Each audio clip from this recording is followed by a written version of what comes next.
Ay nga, pumunta ako ng chapter kasi tinawag ako na ni GS natin. At dito naabutan ko, nagluluto ang GS natin ng lechon paksiw. Nagluluto daw ng lechon paksiw yan. At pinapapalambo. Sinsindihan niya na yung yung super kalan.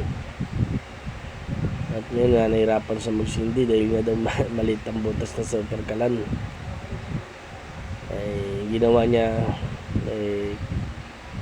kumuha na lang muna siya ng karton para sindihan yung nahirapan siya sa magsindi sa butas ng super kalan. Siyempre may butas siya sa baba, doon dapat magsindi. Ay nahirapan siya kasi napapasaw siya. Yung ginawa niya, kumuha na lang siya ng karton para sindihan. Kasi maliit nga daw ang butas ng ng super kalan. At ang magluluto po daw yan ay si Sis Jean, yung secretary namin sa chapter. At ito po na ginagawa namin mga lods, no? Yung ginagawa namin sa chapter. Tuwing gabi dito kami kumakain. Minsan nag-aambagan, minsan pag wala. Yun lang, kung ano mayroong pagkain, yun lang po pinag-atiatian namin. At yan na po yung sis namin, napakasipag araw-araw. Gabi-gabi po pinag-ahiyan namin kami sa aming makakain. Yan na po, pinapalambot na yung karne ng baboy. Amoy pa lang, napakasarap na. Siyempre, nandyan yung paborito natin. Hindi mawawala yan, ang taba. At ito nga, ilalagyan na ni Sis Jean ng Mang Tomas. Yan, baka naman, Mang Tomas. Yan po ang nilalagay ng ating sis sa lechon paksiw. At timplado po na yan. Kaya Mang Tomas na lang ang nilagay niya kasi timplado na po. Itong palambot niya. Mikos-mikos muna ni sis. Mikos-mikos muna yung insan. Yan. At sinabi nga nila, titikman kung sakto nila sa lasa. At amoy pa lang yun, napakasarap na. At juicy sa Mang Tomas. Kami na lang po muna dito kasi nga wala pa, hindi pa dumadating mga brad. Maya pa dumating. Ayan.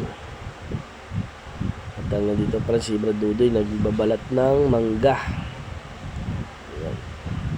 And dyan na po, dumating na po yung ating mga brad and sis at kakain na daw. Ayan, kanya na kami.